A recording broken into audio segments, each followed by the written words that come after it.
जब छोटे थे ना, तो जब भी सुनने में आता था कि कोई त्योहार आने वाला है, होली आने वाली है, दिवाली आने वाली है, कोई भी फेस्टिवल आने वाला होता था, तो खुशी रहती थी। ये खाएंगे, ये पहनेंगे, ये करेंगे, वो करेंगे, मतलब बहुत ज्यादा खुशी रहती थी। बट जैसे जैसे बड़े होते गए, शादी हो गई, बच्चे हो गए, वैसे वैसे जब भी कोई फेस्टिवल आने वाला होता है, तब तब हम हाउस वाइफ, जितनी भी हाउस वाइफ हैं, वो सब हमसे रिलेट कर रही कि जैसे ही कोई त्योहार आने वाला होता है, हम लोग के ऊपर सबसे ज्यादा हेडक ये हो जाती है, घर की सफाई करनी है, घर की क्लीनिंग करनी है, और घर में अच्छी चीजें, मतलब खाने के लिए अच्छी अच्छी चीजें बनानी है, घर में ये नहीं है, घर में वो नहीं है। मतलब जैसे जैसे बड़े होते गए, जिम्मेदारियां बढ़ती चली गई। अब त्योहार का मतलब हो जाता है काम, मतलब 2 गुना क्या 3 गुना काम हो जाता है। उस दिन तो बस खाली एक त्योहार जो हो जाता है हमारे लिए काम बढ़ाने वाला काम हो जाता है। बट त्योहार का तो अपना ही एक महत्व है। त्योहार जब आता है तो हमारी लाइफ जो एक ट्रैक पे चल रही होती है, जिसे कहते हैं ना, ये चलते चलते लाइफ बोर हो गई है, उसमें एक तड़का लगाने के लिए एक फेस्टिवल आता है, जो उस पूरे वीक को, उस पूरे महीने को एक अच्छी सी रिदम पे, ट्रैक पे चेंज कर देता है। और कहीं ना कहीं त्योहार का मतलब भी होता है कि भूले बिसरे जितने भी यादें हैं, मतलब जो भी आपकी अच्छी यादें हैं उनको ताजा कर लें, और जो भी आपकी खराब यादें हैं उस फेस्टिवल के बहाने आप भूल जाएं। मतलब आपकी लाइफ में जो भी प्रॉब्लम्स चल रही हो, आप उस प्रॉब्लम को भूल के उस त्योहार को एंजॉय करें। इसीलिए लाइफ में त्योहार बनाए गए हैं, ताकि आप अपनी लाइफ को स्मूथली जीते चले जाएं। Hey everyone, welcome back to my channel. एक बार फिर से अपने चैनल पे आपका स्वागत करती हूँ। आज का जो ब्लॉग है वो फ्राइडे का है। दिवाली आने ही वाली है। दिवाली में अब 2 ही 3 दिन का फर्क रह गया है, मतलब बाकी रह गया है। बाकी सबके घर की क्लीनिंग स्टार्ट ही हो चुकी होगी। आधे लोग तो अपना घर पूरा साफ भी कर चुके होंगे, और कुछ लोग अभी मेरी तरीके लगे पड़े होंगे। तो बस उसी तरह मैं भी लगी हुई हूँ। बस मेरी भी सफाई वैसे स्टार्ट ही हो गई है, थोड़ी बहुत हो गई है। आप एक बात समझ लीजिए, आप घर पे कितनी भी डेली डस्टिंग करते हो, जितनी भी डेली झाड़ू लगाते हो, बट अगर जिस दिन आप डीप क्लीनिंग करने बैठे हैं, उस दिन पता नहीं कहाँ से ये कूड़ा, ये करकट झंझट पंजट, मतलब क्या मैं बताऊं, जितनी भी हाउस वाइफ हैं सब रिलेट करेंगे मेरी बातों से। पता नहीं कहाँ से एक्स्ट्रा कूड़े आ जाते हैं, डस्ट आ जाती है, और जो कि डेली हो रहा होता है, मतलब डेली ना सही तो हफ्ते में एक बार तो हम लोग डस्टिंग कर ही लेते हैं। और डीक्लटरिंग तो मुझे लगता है साल भर चलती रहती है, कभी ये रखना, कभी ये निकालना, कभी वो करना। बट ये होता है कि जब भी दिवाली की सफाई करने बैठते हैं, कहीं ना कहीं से कूड़ा करकट बाहर निकल ही जाता है, चाहे आप कितनी भी डेली सफाई डस्टिंग करते रहिए। तो वही है कि आज मेरी डस्टिंग शुरू हो चुकी है। डस्टिंग क्या, मैं पूरी डीप क्लीनिंग करूंगी, मतलब सामान हटा हटा के सारे सामानों को साफ करूंगी। तो जो दिवाली है वो तो एक दिन की सफाई होगी नहीं, कम से कम एक हफ्ता चलती है।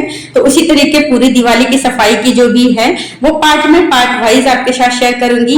मतलब जो आज सबसे पहले तो मैं यही करूंगी कि सारा सामान हटा हटा के डिक्लटर करूंगी, और चारों तरफ की जितनी भी है किनारे के जाले हैं वाले हैं वो सब साफ करूंगी।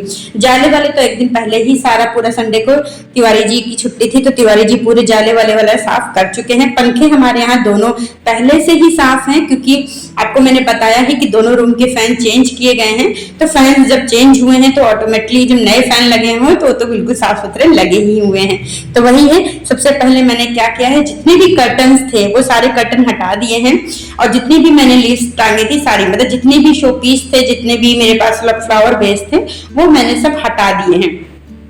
अब सब सामानों को हटा हटा के किनारे किनारे मैं कोने कोने से जाले निकालूंगी, साफ करूंगी।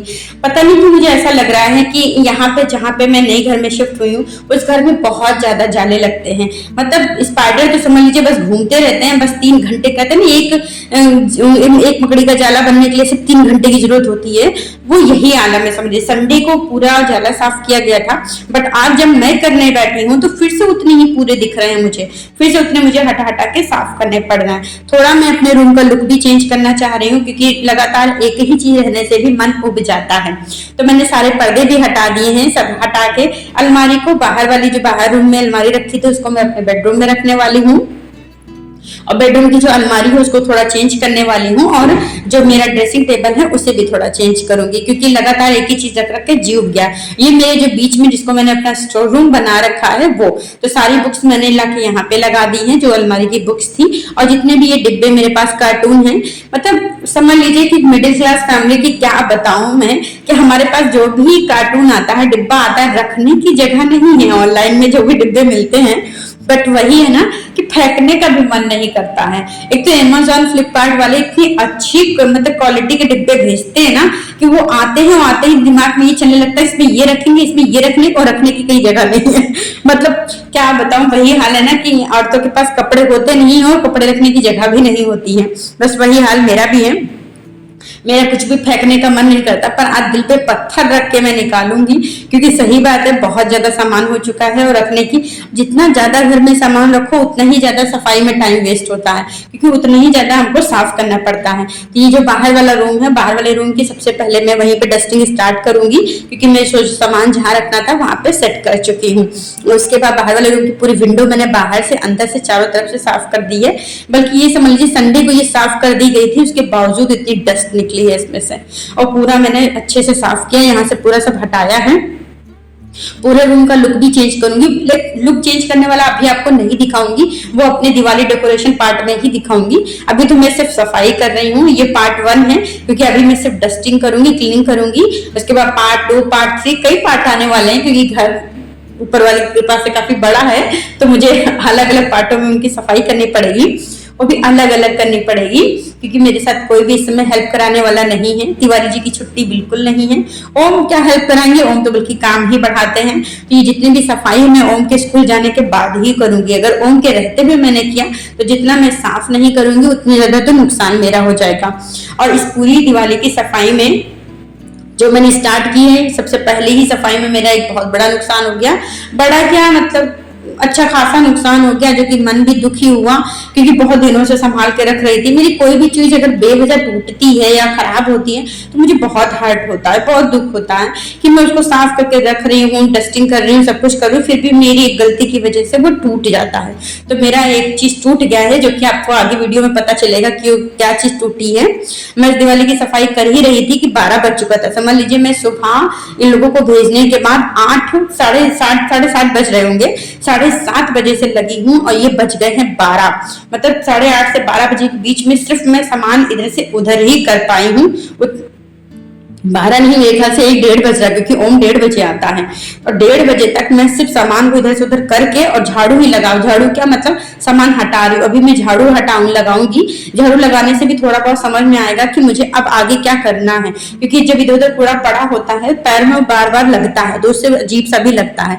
तो मैंने बाहर पूरा रूम का अच्छे से डस्टिंग कर दी है, झाड़ू बाहर रूम की अच्छे से लगा दी है, बीच वाले रूम की। अब ये मेरे बाहर वाले रूम की बारी आ गई है, मतलब ये मेरा बेडरूम है, बेडरूम की है।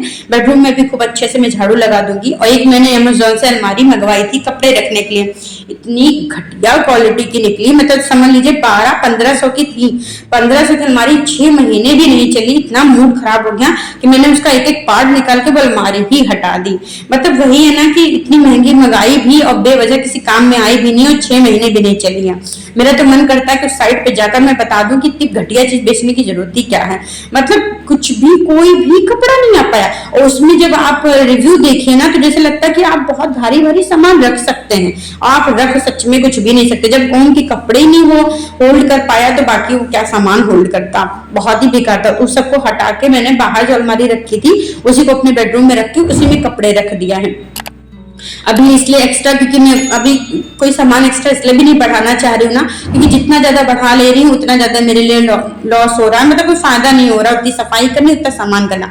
तो जो सामान जितना मेरे पास है उसी में सब एडजस्ट करूंगी और रखूंगी। ये थोड़े बहुत अभी मैंने निकाले, अभी थोड़े बहुत और भी निकलेंगे। दिल पे पत्थर रख के समझ लीजिए डिब्बे फेंक रही हूँ मैं, मुझे बिल्कुल अच्छा नहीं लग रहा है। तो अंदर बाहर के रूम से लगाती हूँ पूरी झाड़ू मैं इधर पूरी बालकनी में लगा दूंगी। अभी बालकनी में मुझे धुलाई भी करनी है, तो ये काम मेरा संडे को होगा। संडे को मैंने 2-3 चीज सोच के रखी है, वो मुझे संडे को हर हाल में करनी ही। एक मुझे अपनी फ्रिज बहुत अच्छे से क्लीन करनी है, डीप क्लीन करनी है, और इसके अलावा पूरी बालकनी में मुझे, दोनों बालकनी में, बाहर वाली अंदर वाली दोनों बालकनी में धुलाई करनी है मुझे। और जिस दिन ये आपका वीडियो जाएगा आपके पास, मेरे ख्याल से उस दिन संडे ही होगा, क्योंकि ये तो सफाई तो मैंने फ्राइडे को शुरू ही कर दी थी, फ्राइडे के थर्सडे से ही शुरू हो चुकी है। थर्सडे को थोड़ा बहुत कर लिया था, इसके बाद थोड़ा बहुत फ्राइडे को करूंगी, उसके बाद संडे को। अभी इस वक्त इतना काम है ना कि समझ ही में नहीं आ रहा कहाँ से शुरू करूँ कहाँ पे ख़त्म। बस मैंने शुरुआत कर दी है। ये जो सारा सामान है मैंने निकाल दिया है फेंकने के लिए, दिल पे पत्थर रख के फेंक निकाला है मैंने। और जो मैं आपसे बता नहीं रही थी कि मेरा भी एक नुकसान हो गया है, वो ये रहा है, मेरा फेवरेट वेस टूट गया, वास बोलते हैं ना इसको, ये टूट गया है। बट होगा, थोड़ा बहुत तो फायदा नुकसान चलता ही रहता है। चलिए फिर इस ब्लॉग को यहीं पे एंड करते हैं, फिर मिलते हैं नेक्स्ट पार्ट में।